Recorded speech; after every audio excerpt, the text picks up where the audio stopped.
ఈరోజు బైబిల్ అధ్యయనం ప్రకటన గ్రంథము 11వ అధ్యాయం, మొత్తం 19 వచనాలు. ప్రార్థన. తండ్రి, మేము మరొక రోజు అనుభవించినందుకు కృతజ్ఞతలు, మరియు మీ మాటను అధ్యయనం చేస్తూ మా సమయాన్ని ఆశీర్వదించండి. మమ్మల్ని మీ దగ్గరకు రప్పించమని మేము కోరుతున్నాము. యేసునామంలో ఆమెన్. ప్రకటన గ్రంథము 11వ అధ్యాయం. మరియు ఒకడు చేతికర్ర వంటి కొలకర్ర నాకిచ్చి, నీవు లేచి దేవుని ఆలయమును బలిపీఠమును కొలతవేసి ఆలయములో పూజించువారిని లెక్కపెట్టుము. ఆలయమునకు వెలుపటి ఆవరణమును కొలత వేయక విడిచిపెట్టుము. అది అన్యులకియ్యబడెను. వారు 42 నెలలు పరిశుద్ధ పట్టణమును కాలితో త్రొక్కుదురు. నేను నా 2 సాక్షులకు అధికారం ఇచ్చెదను. వారు గోనె పట్టధరించుకుని 1260 దినములు ప్రవచింతురు. వీరు భూలోకమునకు ప్రభువైన వాని ఎదుట నిలుచుచున్న 2 ఒలీవ చెట్లను దీపస్తంభములునయున్నారు. ఎవడైనను వారికి హాని చేయనుద్దేశించిన ఎడల వారి నోట నుండి అగ్ని బయలువెడలి వారి శత్రువులను దహించి వేయును గనుక ఎవడైనను వారికి హాని చేయనుద్దేశించిన ఎడల అలాగున వాడు చంపబడవలెను. తాము ప్రవచింపు దినములు వర్షము కురువకుండా ఆకాశమును మూయుటకు వారికి అధికారము కలదు. మరియు వారికిష్టమైనప్పుడెల్ల నీళ్లు రక్తముగా చేయుటకును నానా విధములైన తెగుళ్లతో భూమిని బాధించుటకును వారికి అధికారము కలదు. వారు సాక్ష్యము చెప్పుట ముగింపగానే అగాధములో నుండి వచ్చు క్రూరమృగము వారితో యుద్ధము చేసి జయించి వారిని చంపును. వారి శవములు ఆ మహాపట్టణపు సంత వీధిలో పడియుండును. వానికి ఉపమానరూపముగా సొదొమనియు ఐగుప్తునియు పేరు. అచ్చట వారి ప్రభువు కూడా సిలువ వేయబడెను.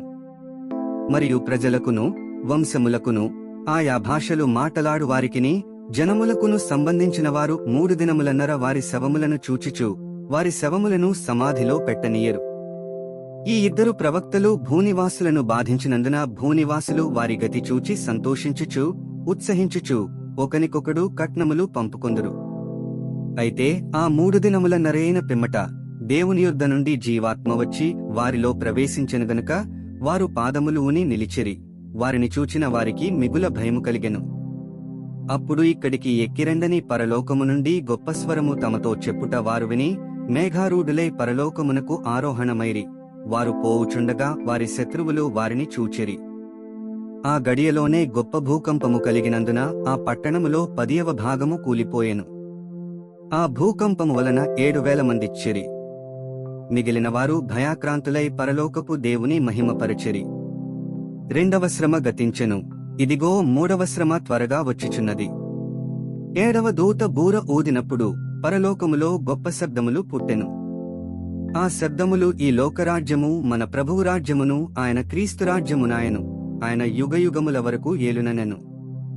అంతట దేవుని ఎదుట సింహాసనాసీనులగు ఆ 24 పెద్దలు సాష్టాంగపడి దేవునికి నమస్కారము చేసి, వర్తమాన భూత కాలములలోండు దేవుడవైన ప్రభువా, సర్వాధికారి, నీవు నీ మహాబలమును స్వీకరించి ఏలుచున్నావు గనుక మేము నీకు కృతజ్ఞతాస్తుతులు చెల్లించుచున్నాము. జనములు కోపగించినందున నీకు కోపము వచ్చెను.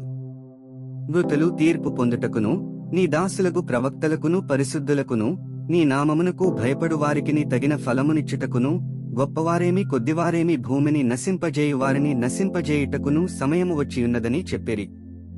మరియు పరలోకమందు దేవుని ఆలయము తెరవబడగా దేవుని నిబంధన మందసము ఆయన ఆలయములో కనబడెను. అప్పుడు మెరుపులను ధ్వనులను ఉరుములను భూకంపమును గొప్పవడగండ్లను పుట్టెను. 19 వచనాలు చదివియున్నాము. ముగింపు ప్రార్థన.